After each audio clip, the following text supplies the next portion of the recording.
At 6:47 a.m. on January 12, 2025, Rachel Morgan made herself coffee, sat down at her laptop, and clicked on the security camera footage from the night before.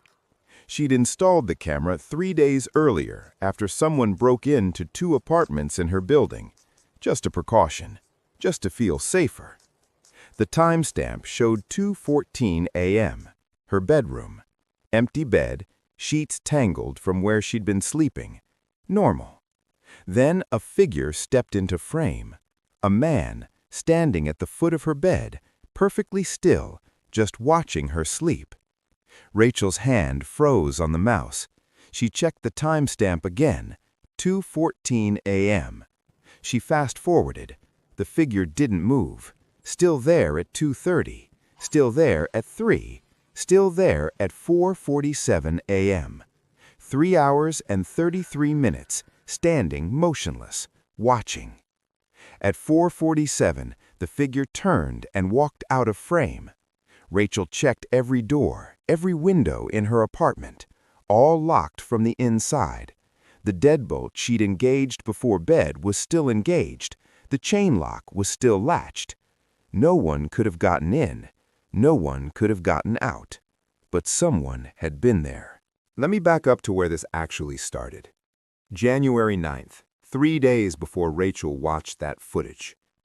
Rachel had moved into the Garden District apartment in New Orleans 6 months earlier, a converted Victorian townhouse split into 4 units. She had the second floor. Quiet building, affordable rent for the area. The landlord, Mr. Kavanaugh, was hands-off, which she appreciated. Pay on time, don't cause problems, and he wouldn't bother her. Perfect setup for someone starting over after a bad divorce. Then the break-ins started. Not in her unit, in 3B and 4A. Someone had picked the locks while the tenants were at work, gone through drawers, closets. Nothing major stolen, which made it creepier somehow. Jewelry moved but not taken, clothes rearranged.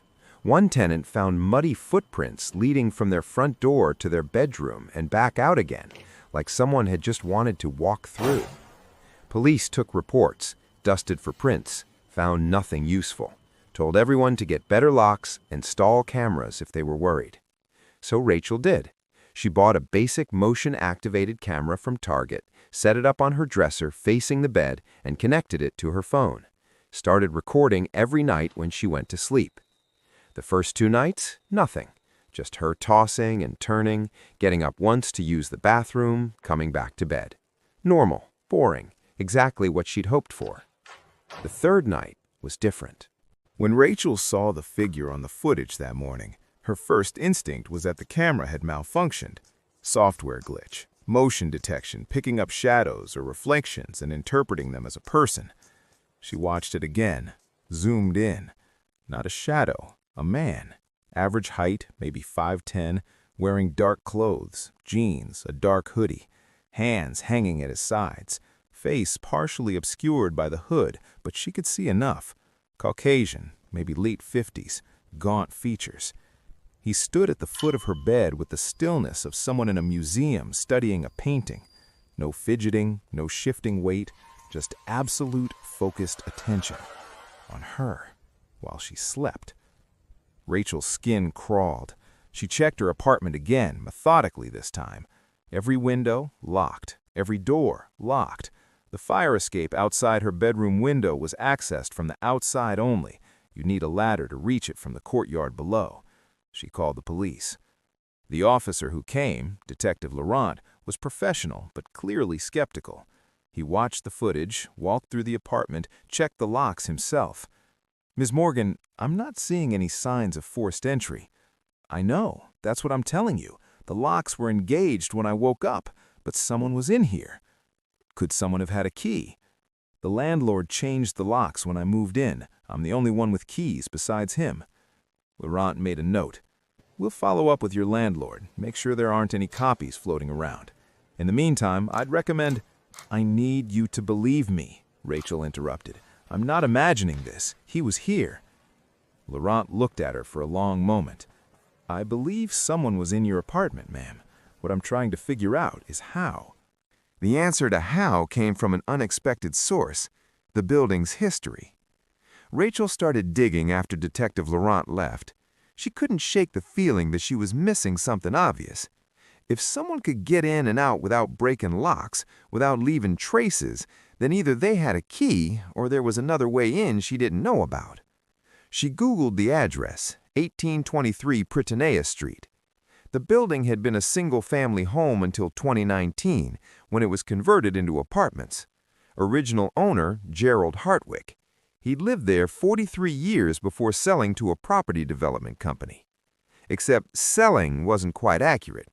According to public records, Gerald Hartwick had died in March 2019. Massive heart attack, age 61.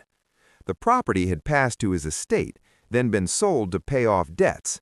The development company bought it at auction for significantly less than market value because Hartwick had apparently stopped maintaining it years before his death. Standard story. Sad, but standard. But when Rachel kept digging, something didn't add up. Hartwick's obituary listed him as a carpenter and contractor. He'd built custom furniture, done renovation work. Neighbors who'd known him described him as reclusive but skilled. Could build anything, one online comment said. Had a workshop in his basement that was better equipped than most professional shops. And here's what stuck out. In the last 5 years before his death, Hartwick had pulled multiple building permits for renovations to 1823 Prytanea Street. But when the property was inspected for the apartment conversion in 2019, none of those renovations were visible. No new rooms, no structural changes. The permits listed things like interior wall modification and HVAC ductwork installation, but the inspection report found nothing matching those descriptions. Rachel found something else, too. When the building was converted to apartments, the management company installed security cameras in the hallways and entry points. But the camera placement seemed oddly inefficient. Large blind spots in coverage, angles that didn't quite make sense. She pulled up the installation records. The security consultant who'd recommended those specific camera positions, a subcontractor hired during the conversion. Name on the work order? G. Hartwick Consulting. He'd designed his own invisibility into the building. Where had the work gone?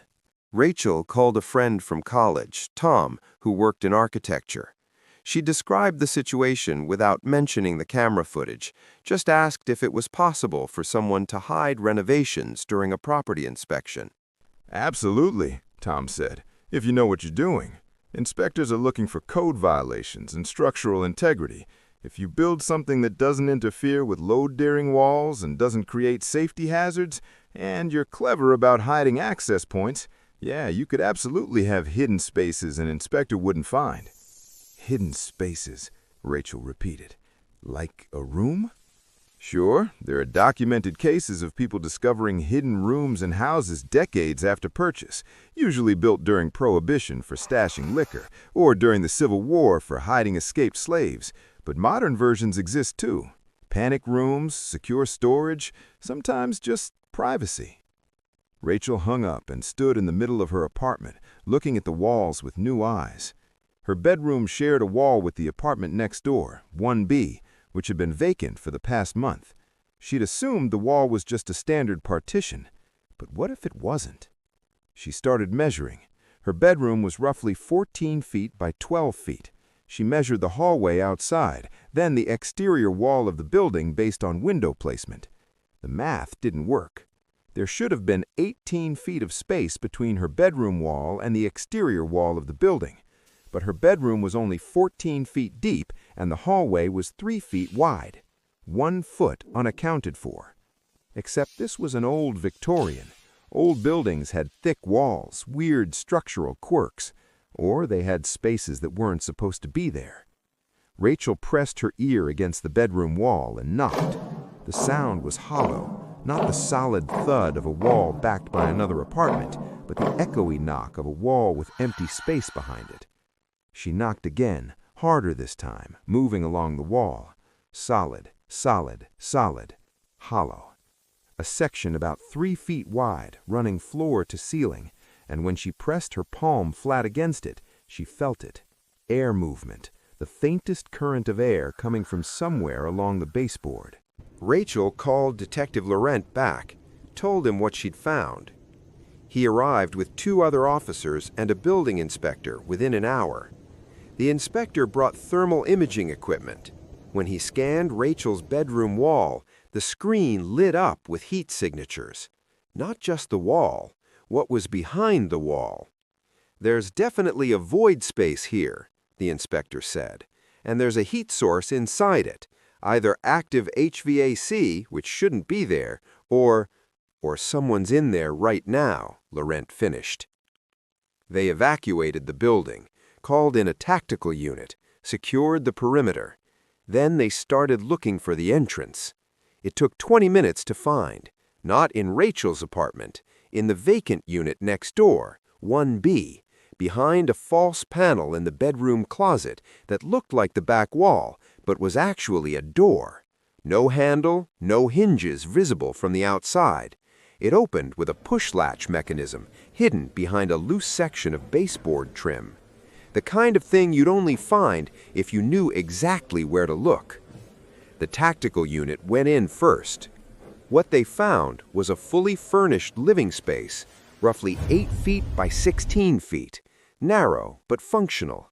A cot with blankets, a small table, battery-powered lights, shelves stocked with non-perishable food, bottled water, a bucket for waste, and mounted on the wall facing Rachel's bedroom, a small hole, perfectly positioned at eye level when standing.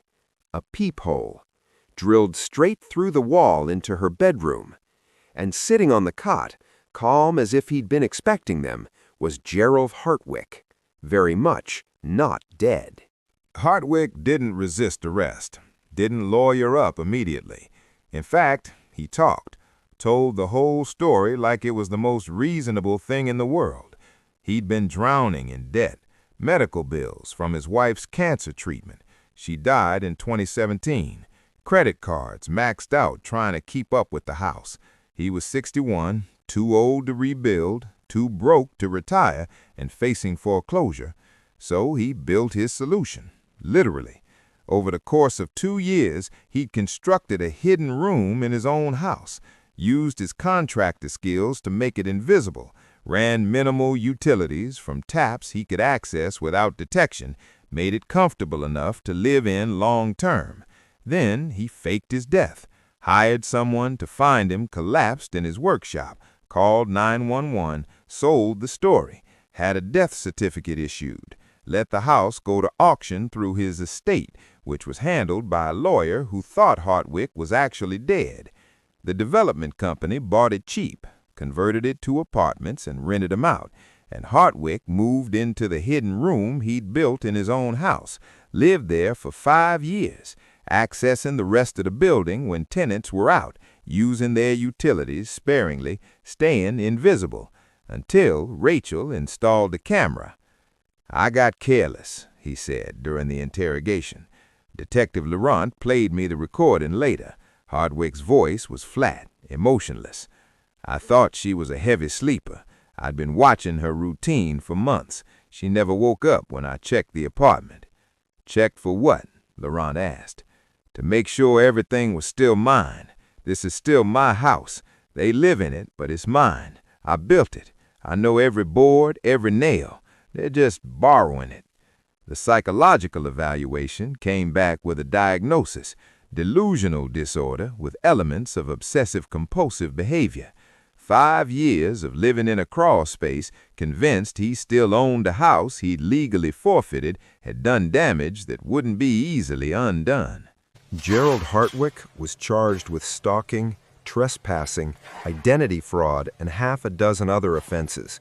The property management company faced a lawsuit from Rachel and the other tenants. The building was shut down pending a full structural inspection to make sure there weren't any other hidden spaces. Rachel moved out the day after Hartwick's arrest. Didn't pack much, just clothes, essentials, things that felt like hers and not something he'd watched her use. The rest felt contaminated by the knowledge that someone had been there all along, going through her things, living in the walls like a ghost who refused to leave his own house. The camera footage was entered into evidence, all 73 hours of it, because after they seized Hartwick's hidden room, they found his own recording equipment. He'd been filming, too. Not just Rachel, every tenant who'd lived there since 2019. Hundreds of hours of footage, people sleeping, changing, living their private lives while a dead man watched from the walls. The case made national news for about a week. "Man fakes death, lives in walls of former home" was the headline version. The real story, the slow erosion of a man's grip on reality, the lengths people go to avoid losing everything, the violation Rachel and the others felt knowing they'd never actually been alone, that didn't fit in a headline. Rachel gave one interview, said the thing that still keeps her up at night isn't that someone was in her apartment, it's that she'd felt safe. She'd locked her doors, installed a camera, done everything right, and none of it mattered because the danger was already inside, built into the walls, waiting. If you made it to the end, thank you. Like if this story got under your skin. Subscribe for more cinematic thrillers where reality and fiction blur. Comment your own paranoia fuel. We read everything.